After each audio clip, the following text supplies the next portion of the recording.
আমার পেজের সবচেয়ে রিকোয়েস্টেড ভিডিও ছিল এটা যে পুডিং কেকের রেসিপিটা কখন দিব, একটু দেরি হয়ে গেল, সেজন্য আমি আন্তরিকভাবে দুঃখিত। এটা আমি 100% শিওর হয়ে বলতে পারবো, কেউ যদি এই ভিডিওটা A to Z দেখে একদম পারফেক্টলি একটা কেক পুডিং বানাতে পারবে, নো ফেল একটা রেসিপি। চলেন তাহলে শুরু করা যাক। আমি কেক বানানোর জন্য প্রথমেই দুইটা নর্মাল টেম্পারেচারের ডিম নিয়ে নিয়েছি। ডিমগুলো থেকে আমি সাদা অংশ এবং কুসুমটা প্রথমে আলাদা করে নিব। আপনারা চাইলে একসাথেও বিট করে নিতে পারেন, তেমন কোনো সমস্যা হয় না। আজকে আমি আলাদা করেই কেকটা বানাবো। প্রথমেই সাদা অংশটা আমি কিছুক্ষণ বিট করে নিব, তারপর আমি চিনি দিয়ে দিব। এইখানে আমি 1 পাউন্ডের একটা কেক বানাবো, সেই জন্য কিন্তু আমি দুইটা ডিম নিয়ে নিয়েছি। এর জন্য লাগবে হাফ কাপ চিনি। আমি এই স্পঞ্জ কেকটা কিন্তু একদম প্রফেশনাল ওয়েতেই বানাচ্ছি। প্রথমে আমি অর্ধেক কাপের মতো চিনি দিয়ে দিব।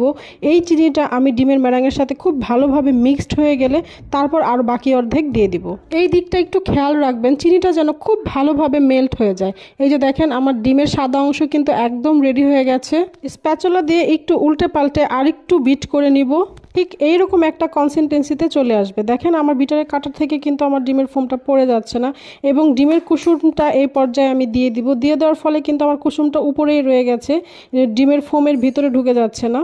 এরপর আমি এখানে দিয়ে দিব ভ্যানিলা এসেন্স। এখানে আমি হাফ চা চামচ পরিমাণ ভ্যানিলা এসেন্স দিয়ে দিয়েছি। সবসময় চেষ্টা করবেন ভ্যানিলা এসেন্সটা একটু ভালো ব্র্যান্ডের নেওয়ার, তাহলেই খুব ভালো একটা রেজাল্ট পাবেন। এই পর্যায়ে আপনারা চাইলে 2 টেবিল চামচ পরিমাণ ভেজিটেবল অয়েল দিয়ে দিতে পারেন, আমি এটা স্কিপ করলাম। এবার চলে যাব শুকনো উপকরণে। প্রথমেই আমি এখানে নিয়ে নিলাম হাফ কাপ পরিমাণ ময়দা। এর সাথে দিয়ে দিব 1 টেবিল চামচ পরিমাণ কোকো পাউডার। আর কোকো পাউডারটা অবশ্যই ভালো একটা ব্র্যান্ডের নেওয়ার চেষ্টা করবেন। আমি এখানে মালয়েশিয়ান কোকো পাউডারটা ব্যবহার করেছি। তারপর দিয়ে দিব 1 চা চামচ বেকিং পাউডার এবং হাফ চা চামচ বেকিং সোডা, এবং স্বাদ মতো অল্প একটু লবণ দিয়ে দিব। সবগুলো উপকরণ একসাথে দিয়ে খুব ভালোভাবে মিক্সড করে নিয়ে আমি চেলে নেব।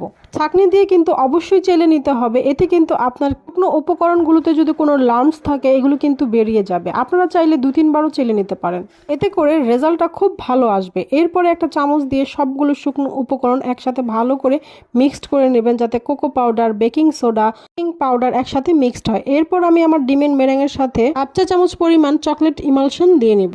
তারপর আলতো হাতে এটাকে ভালো করে মিক্সড করে নিব। খুব জোরে জোরে মিক্সড করব না, আলতো হাতে মিক্সড করব। এখানে কিন্তু আমার ভিডিওটা ফার্স্টে দেওয়া আছে, সেজন্য মনে হচ্ছে যে আমি তাড়াতাড়ি মিক্সড করতেছি। আসলে তা না, আমি কিন্তু খুব আস্তে আস্তে মিক্সড করতেছি।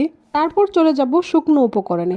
এর সাথে আমি 2-3 বারে শুকনো উপকরণগুলো দিয়ে খুব আস্তে আস্তে মিক্সড করে নেব। এই কাজটা কিন্তু অনেক ধৈর্য নিয়ে করতে হবে। এইখানে এসে যদি আমরা তাড়াহুড়া করি তাহলে কিন্তু আমাদের কেকটা নষ্ট হয়ে যাবে।